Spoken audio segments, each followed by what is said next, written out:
So one of the programs we run here in the DSPCA is a fostering program, and that's where a lot of the animals that come into our care, so it's mainly dogs and cats, would go into foster homes. So we have volunteers who take the animals into their homes for maybe 1 to 3 weeks, will help us look after those animals, and they could be, a cat or a dog that's about to have give birth and have babies.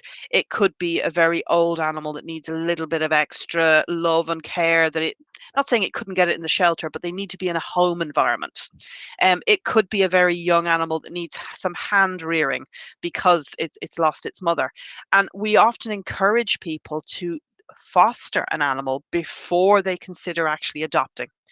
And that's a really good learning process. So part of the process of the adoption procedure we take to people is when you come up to us and we match you with the dog that we think is going to work with you, and every dog is different and every animal is different. It's going to be a situation where we will often suggest you foster that animal for a week or 2 weeks before you actually do all the paperwork to see how it gets on in your home.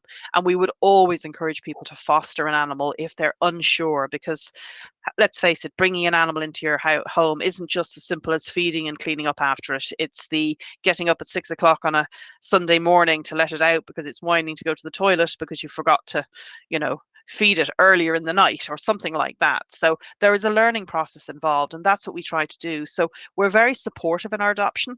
We're very honest with people. There's no point in lying to people, and we ask people to be as honest with us as well. So, we say to them, are there any major changes coming in your life? Are you moving house? Are you having building work done? Is there a new baby about to arrive? And we would always try and work as closely as possible with people to make sure we can match the animal to the family.